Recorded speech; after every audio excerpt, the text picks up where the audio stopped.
Radhe Radhe guys, स्वागत है आप सबका मेरे यूट्यूब चैनल जिसका नाम है श्री जी। आज जिस टॉपिक पर मैं आपके साथ बात करने वाली हूँ वो है फार्माकोविजिलेंस। ठीक है, अर्थशास्त्र का टॉपिक है फार्माकोविजिलेंस। ठीक है, तो फार्माकोविजिलेंस होता क्या है? तो फार्मो यानी कि फार्मो क्या है?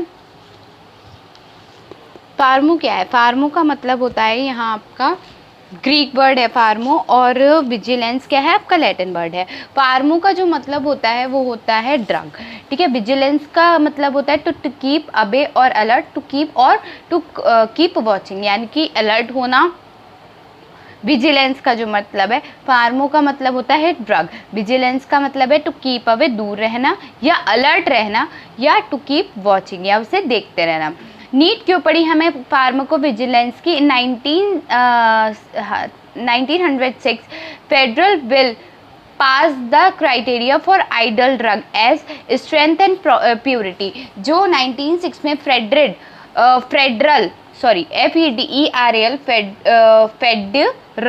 बिल थे, BILL पास किया था इन्होंने, क्राइटेरिया ऑफ आइडल ड्रग। इनके अकॉर्डिंग दो क्राइटेरिया थे, एक स्ट्रेंथ था, एक प्योरिटी था। हाउएवर एन इंसिडेंट इन 1936, एक इंसिडेंट हुआ 1936 में विद सल्फेनिल अमाइड के साथ, कॉज 105 डेथ्स। इसने क्या करा था? क्यों हुआ? क्योंकि इसने 105 डेथ कॉज कर दी थी। Compressing of 71 adults and 34 children Drew the attention toward safety also. और इसने 71 एडल्ट्स को कंप्रेस कर दिया था और 34 चाइल्ड्स की जान खतरे में थी। WHO definition according to WHO क्या है? इन 2002 WHO ने क्या दी? Pharmacovigilance is a pharmacological science and activity related to, चार चीज़ों से होती है: detection, assessment, understanding and prevention of adverse effect.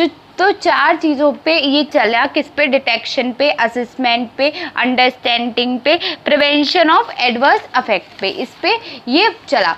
Detection का मतलब क्या होता है? पता लगाना डॉक्यूमेंट का, नर्स का, और एडवर्स इफेक्ट की रिपोर्ट डॉक्टर के पास होना। ऐसे असेसमेंट क्या है कि डॉक्टर स्टडी करेगा कि जो ड्रग है, जो साइड इफ़ेक्ट्स हुए हैं वो किस ड्रग की वजह से हुए हैं, क्यों हुए हैं, एक ही ड्रग से हुए हैं, दो ड्रग से हुए हैं, या इसके साथ ऐसा क्या लिया गया है जो साइड इफ़ेक्ट हुआ है।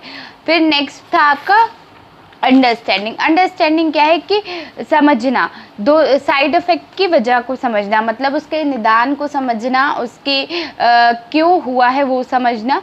प्रिवेंशन ऑफ एडवर्स इफेक्ट, कैसे प्रिवेंशन की जाती है कि पहले हमें उसे पर्टिकुलरली लॉन्ग टर्म और शॉर्ट टर्म इफेक्ट्स मेडिसिन, जो मेडिसिन चलाई जाती हैं शॉर्ट टर्म और लॉन्ग टर्म के लिए, वो ज़्यादा अफेक्ट करती है। एम और ऑब्जेक्टिव देखो कि डिक्रीज करना drug related harm to patient, decrease करता है drug related harm to patient. Activities है पोस्ट मार्केटिंग स्टडी है, precaution event monitoring. Post marketing study क्या होता है कि रिपोर्ट बाय डॉक्टर, मतलब कि डॉक्टर ने पास किया है या किसी प्रोफेशनल इंस्टीट्यूट से या प्रोफेशनल हेल्थ इंस्टीट्यूट से ये पास हुआ है। प्रिस्क्रिप्शन इवेंट मॉनिटरिंग, मतलब प्रिस्क्रिप्शन, अगर हमने कितने टाइम के लिए इसे प्रिस्क्राइब किया था। कंप्यूटराइज्ड मेडिकल रिपोर्ट लीकेज, मतलब कि उस ड्रग के लिए पूरी कंप्यूटराइज्ड मेडिकल रिपोर्ट होनी चाहिए। Dissemination of ADR data through drug alert medicine, क्या है? ड्रग अलर्ट मेडिसिन, इनकी अपनी एक डिसएमिनेशन ऑफ ADR डाटा, मतलब उसका पूरा डाटा होना।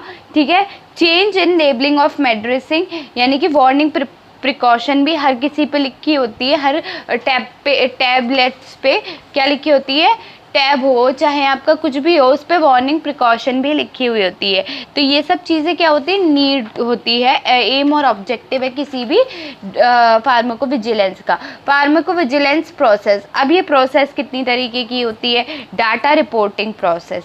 डाटा रिपोर्टिंग प्रोसेस दो तरीके की, स्पॉन्टेनियस और मैंडेटरी। ठीक है, अभी मैं बताऊँगी। Data collection and capture, data storage and maintenance, data selection, retrieval and manipulation, ये है। ठीक है, पहले है data detecting reporting. Data detecting reporting, ADR forms is filled out with patient. ADR क्या है आपका? Adverse drug rate.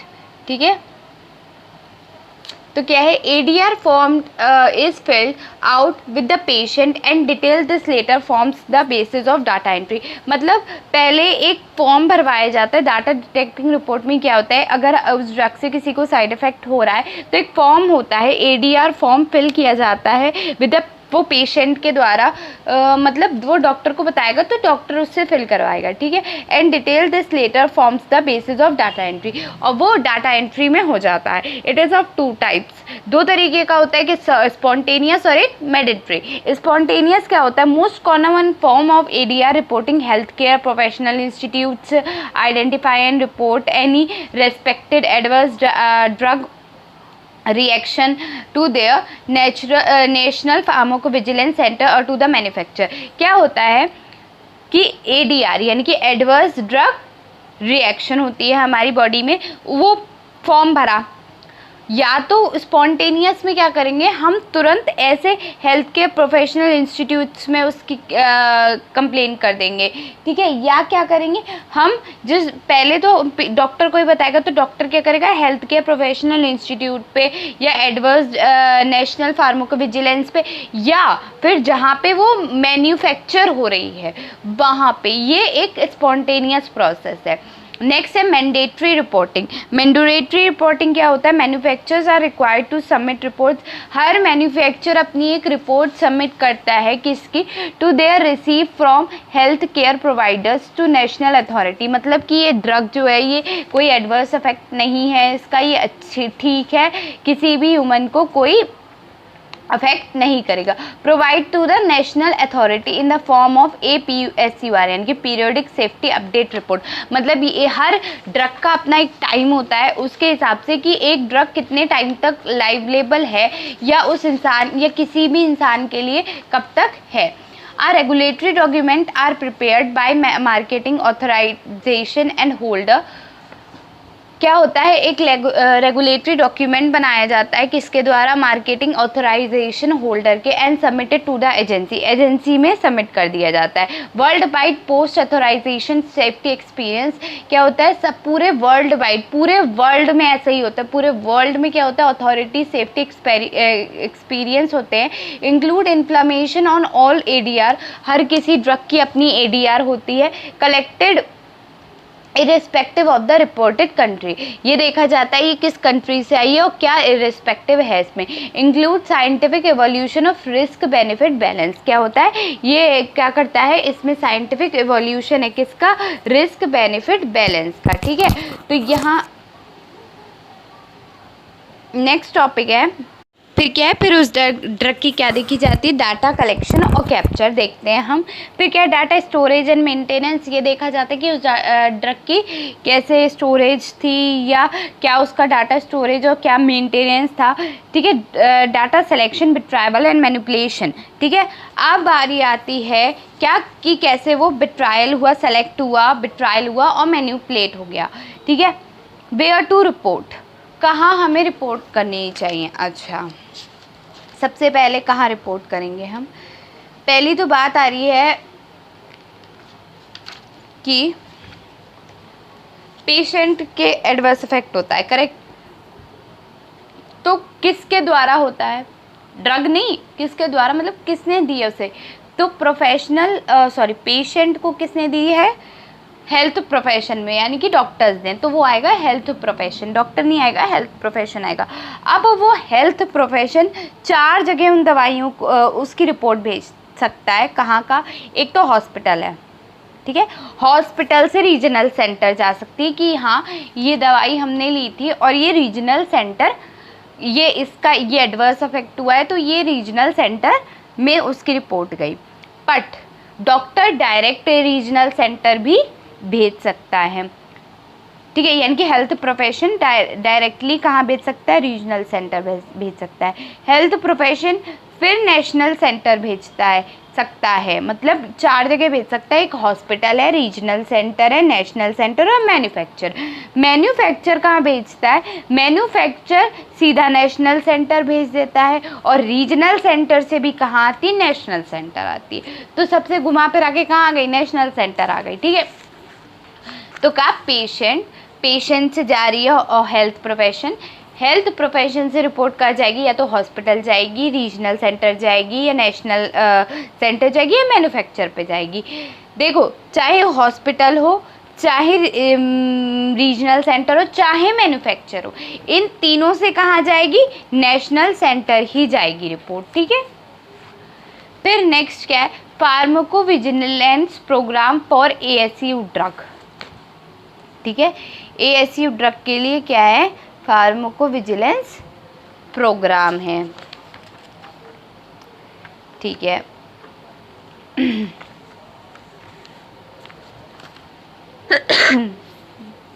Since 2003, National Pharmacovigilance Program under the control of Central Drug Standard Central Organization is being function in India. India में कब से drug functioning हो रही है? 2003 से।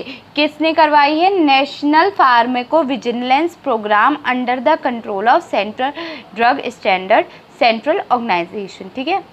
अच्छा, एक मुझे बात बतानी थी। देखो, आयुर्वेद वाले अपना ही आयुर्वेद वालों में भेजेंगे, ये याद रखना, ठीक है। ये इम्पॉर्टेंट है कि ऐसा हो जाता है, कभी कभी कन्फ्यूजन हो जाता है, बट ऐसा कन्फ्यूजन मत रखना। जो आयुर्वेद वाले होंगे वो अपना ही आयुष वाला वहाँ पे भेजेंगे, ठीक है। तो ये चीज़ ध्यान रखना, ठीक है। नेक्स्ट क्या है?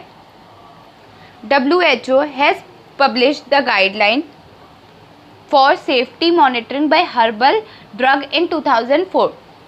2004 में WHO ने पब्लिश की थी गाइडलाइन, किसके लिए? Safety monitoring of herbal drug, safety monitoring of herbal drugs के लिए। 3, 4, अब आ गया 7। इन दिसंबर 2007 the 2-day workshop and seminar were organized in Jamnagar on pharmacovigilance which was funded by WHO। Jamnagar में 2007 में क्या हुई थी? सेमिनार हुआ था, जो किसने ऑर्गेनाइज कराया था? फंडित किसने करा था? WHO ने करा था, ठीक है। Based on recommendations from the workshop, pharmacovigilance cell यानी कि PV cell has been establish. फिर तब क्या बनी है? PV सेल्स बन गई। इस वर्कशॉप की रिकमेंडेशन पे क्या बन गई? PV सेल्स बन गई। नेक्स्ट है adverse affect, side effect, adverse reaction, serious adverse reaction, under unexpected adverse reaction etcetera was published under the national pharmacovigilance programme of ASU drug. इसके अंदर जितनी भी एडवर्स इफेक्ट हो गई, जितनी भी दवाई की एडवर्स इफेक्ट है, यानी कि कम हो, ज़्यादा हो, बड़ा हो, छोटा हो, मोटा हो, सब पब्लिश्ड हुई थी अंडर किस में? National pharmacovigilance programme for ASU drug में। नेक्स्ट क्या आ रहा है? Pharmacovigilance centre in India. Pharmacovigilance centre जो इंडिया में है तो वो कौन कौन से हैं? एक तो नेशनल PV सेंटर है, IPGT एंड RA, ये 2008 में बना था जामनगर में और गुजरात में है ये। सेकंड है 8 regional PV centres, north BHU, north south east west. South में क्या है? त्रिवेंद्रम, ठीक है, त्रिवेंद्रम, सॉरी। उसके बाद क्या है? ईस्ट में है आपका गुजरात, वेस्ट में है जयपुर NIA, ठीक है। उसके बाद सेंट्रल में आपका बीच में क्या है? भोपाल।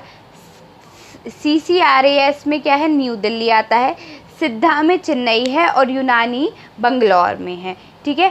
30 पेरिफेरल फार्माकोविजिलेंस सेंटर कैसे हुए? PPC, ठीक है। और बाकी 30 पेरिफेरल फार्माकोलॉजिकल सेंटर्स है। नेक्स्ट है DR related to ASU drug is been reported to the PPC। PPC क्या है आपका? Pharmacological pharmacovigilance centre, PVC, in a specialized designed ADR reporting form. PVC shall form the forms of respective regional pharmacological center, RPC, ठीक है, who will carry out casualty analysis. This information shall be forwarded to the National Pharmacovigilance Resource Center. The data will satisfactorily analyse is forward to the department of AYUSH. कैसे होता है? पहले होता है PPC में जाता है, PVC में जाता है, इनकी फार्माकोलो विजिलेंस सेंटर जाएगा, PPC में, यानी कि पेरिफेरल फार्माकोविजिलेंस सेंटर PPC में, फिर जाएगा RPC में, रीजनल फार्माकोविजिलेंस सेंटर, फिर जाएगा national pharmacovigilance research centre, resource centre, फिर जाएगा आयुष डिपार्टमेंट में। कैसे कैसे जाएगा? PPC यानी कि पेरिफेरल फार्माकोविजिलेंस सेंटर, PVC नहीं है वो PPC ही है, ठीक है। उसके बाद कहाँ जाएगा? RPC यानी कि रीजनल फार्माकोविजिलेंस सेंटर, फिर NPRC national pharmacovigilance resource centre, ठीक है, फिर कहाँ जाएगा? लास्टली जाएगा आयुष डिपार्टमेंट में, ठीक है। तो ये है पूरा आपका फार्माकोविजिलेंस, बस इतना ही लिख के आना है फार्माकोविजिलेंस में, और कुछ भी लिख के नहीं आना है, ठीक है। तो आपका फार्माकोविजिलेंस हो चुका, ठीक है। अब हम आपसे नेक्स्ट वीडियो में मिलेंगे, ठीक है। Thank you very much.